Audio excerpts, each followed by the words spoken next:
তো বন্ধুরা, আজ আমার মা বাড়িতে নেই। এখন আমি ভাত খাবো। এই যে আমার মা ভাত রেখে গেছে আর আলু সিদ্ধ। দিদের বাজার করতে গেছে আমার মা। তো একা একা আছি, আমি আর আমার বেবে আছি। বেবটা ওখানে খেলা করছে। এই যে আমি দুটো শুকনো লঙ্কা পুড়িয়ে নিয়েছি, আর এই যে পাতলা পাতলা করে রসুন কুচিয়েছি। এখন থালা মাজার ভয়ে দেখো আমি প্লাস্টিকে খাবো।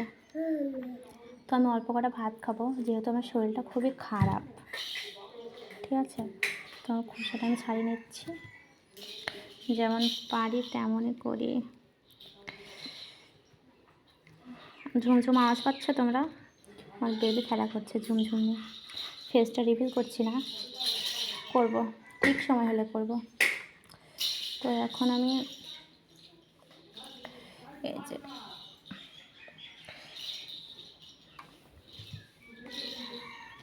সব তো একটাই খাবো, বেশি নেব না। তো ওয়েট, দাঁড়াও আমি ছানাটা ছেড়ে নিই।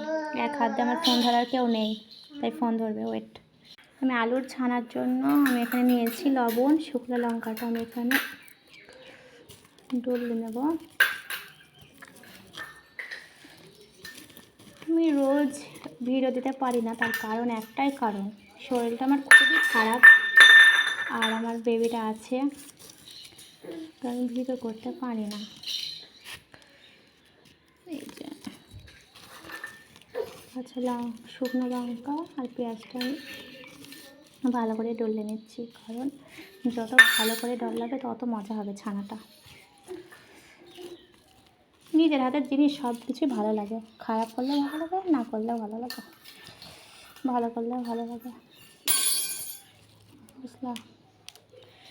আমি দিচ্ছি এবার সরষের তেল।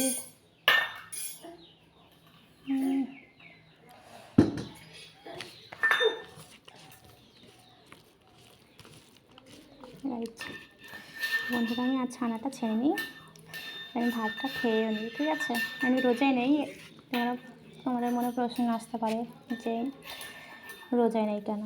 তো আমার শরীরটা খারাপ, তাই আমি রোজাই নেই।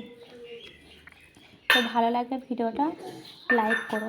তোমরা সাপোর্ট করছো না কেন? সাপোর্ট করো আমায়, তারপর তো আমি তোমাদের সাপোর্টে এগিয়ে যেতে পারবো।